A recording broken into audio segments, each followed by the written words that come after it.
Klirune merga pustaka Jamus Limasada kuwi ora kok ilang, nanging pancen ana ingkang nyolong. Wah. Ana sing nyolong. Iya, ana sing nyolong. Paringa dawuh. Yen pancen pustaka Jamus Limasada eneng sing nyolong sapa? Yen ratu ngendi? Yen brahmana ngendi pertapane? Bakal tak jaluk yen ditiku kuwi mesti bakal tak gawe sungsang bawana balik negaraning ratu mau. Werkudara, Piye? aku tak takon karo kowe, upama kowe kuwi bisa nyekel malinge sing nyolong pustaka Jamus Limasada, maling mau tok kapake? Ming gumantung tegese diajuk keneng perdata adil ngamarta apa manut hukume Werkudara. yen manut hukume Werkudara, Maling mau tak pateni. dasarmu apa kowe mateni maling mau? Dheweke nyolong pustaka Jamus Limasada. Monggo dadi jalaran patine kawula sing ketaman pegebluk. Tegese maling mau wis njalari akeh pepati ning negara Ngamarta. Monggo hukume Werkudara ming siji, sapa sing utang getih nyaur getih, utang loro nyaur loro, utang pati kudu nyaur pati. Ora nyawang kuwi sapa? Mesti yen kecekel tak pateni. Kuwi tenan? Yo tenan. Lahir batin. Ora bakal aku wang-wang, ora bakal aku pilih kasih. Yen upama sing nyolong kuwi Nayaka Ngamarta, Tak pateni. yen upama sing nyolong kuwi kawula Ngamarta, Mesti tak hukum mati. saiki yen upama sing nyolong kuwi kulawargamu dhewe. Wong Ngamarta ngenggoni tembung sama beda dana denda. Ora ngomongake kowe kulawarga sanak kadang. Nadyan kuwi anakku dhewe upamane yen pancen tumindak ala mesti bakal tak hukum mati. Upama kudu dihukum mati, kudu tak hukum mati. Werkudara, Apa? pengendikaning Syadi kuwi ora ming tak rungokke lho Yayi, ning dimirengke saking para kawula, saking para nayu kang padha gantung siba ning negara Ngamarta. Upama Syadi ngoncati apa kang dadi ucapmu dosa lho. Ora mung perkara dosa ning tetel kasatriyanku. Saiki ngene. Maling sing nyolong pustaka Jamus Limasada mau tak pasrahke hukume hukum Werkudara. Wah, yo tak tampa. Tegese maling mau kudu tak pateni mergo wis dadi jalaran pagebluk sing tumandu ning Praja Ngamarta. Sapa kandha bakal tak goleki yen perlu aku dhewe sing bakal mateni. Lahir batin. Yo lahir batin. Supaya mantep pun Kakang Syadi sumpao. Sekseni kiblat papat segara gunung isining rina wengi. Sumpahe Werkudara tak seksekake marang jagat raya, mesti wong mau tak pateni sing nyolong pustaka Jamus Limasada. Werkudara, Apa? rungokno. Sing nyolong pustaka Jamus Limasada mau sabdaning dewa. Tak tampa dudu wong kana-kana, nanging isih putramu dhewe, ya kuwi Abimanyu ing Tanjung Anom.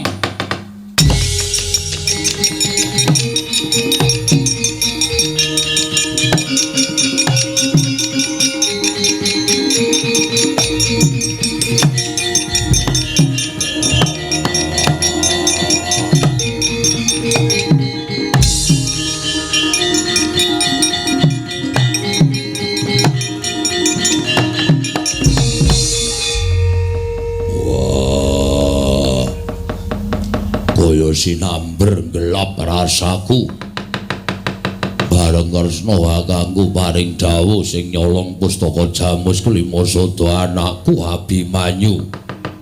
Wah, Kresna kakangku, apa ora kleru nggonmu nampa sabdaning dewa? Werkudara, cara ngendi to sabda dewa kok kleru iki cara ngendi? Aku tak takon karo kowe. Cetha tak tampa yen to dewa paring dawuh sing dusta pustaka Jamus Myang Jimat Limasada kuwi Abimanyu. Wah, mengko kek dewane ngantuk. Kleru. Kowe iki wong kahanan kaya ngene kok ya isih iso omong kaya ngono to ya. Wah, mergo atiku ora bakal tekan. Yen atimu ora tekan, kowe wis kebondo karo sumpahmu. Kowe wis kebondo karo sumpahmu dhewe lho Werkudara. Mongko sing midhangetake ucape Werkudara maling mau bakal tok pateni dhewe yen dusta pustaka Jamus Limasada ora ming pun Kakang ning kabeh midhangetake Ayo saiki piye? Tak tanteng saiki piye? Kowe wani mateni apa ora? Wah, Abimanyu anakku. Monggo Abimanyu ora tau tumindak ala. Abimanyu kuwi tansah tumindak becik. Tansah junjung derajate wong tuwa. Abimanyu ki menungsa lumrah. Abimanyu ki dudu ponakane sing gawe jagat, Abimanyu ki dudu prunane sing gawe urip. Sing jeneng menungsa kedunungan kulit daging kuwi mesti kedunungan ina lali salah apes lan mati. Dadi aja dupe anakmu Abimanyu ki tansah tumindak becik. Kala mangsane wong tumindak becik mesti keseluruh dalan sing kleru. Sak apik-apike wong ki mesti eneng lupute, sak ala-alaning wong ki mesti eneng apike. Mula aja banjur kanthi dasar Abimanyu tansah tumindak becik ora gelem colong jupuk. Kuwi ora bakal ketemu ngakal Werkudara. Wah, Jlamprong. Kowe ora mulang karo anakmu, Jlamprong anakmu dadi maling. Maling pusaka negara Ngamarta, Jlamprong. Koko Prabu, kula nyuwun pejah dinten menika. Kula sampun boten pantes gesang wonten ing Madyapada. Kula sampun sisip kula wentah dhateng anak kula. Koko Prabu, monggo kula aturi ngunus patrem, kula aturi nujahaken wonten dadanipun ingkang rayi panengah pun Janaka, Koko Prabu. Werkudara? Nggih. Kok kowe isih nang kono iki piye? Wah, aku tak kon dawuh ngopo? Lho, aku ora dawuh. Ning aku ngugemi ucapmu dhewe lho. Ngugemi ucapmu dhewe. Werkudara, maling iki tak pasrahke hukume Werkudara. Kowe mau ngucap piye? Sagu.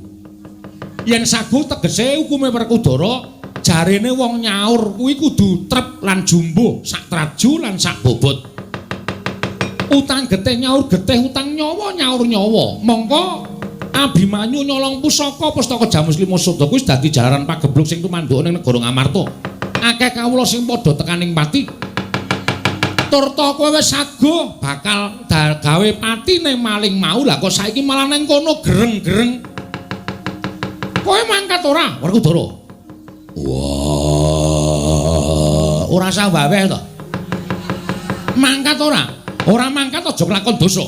Aku dhewe ingkang bakal ngelokake marang jagat tetel kasatriyaning Werkudara. wah, Abimanyu.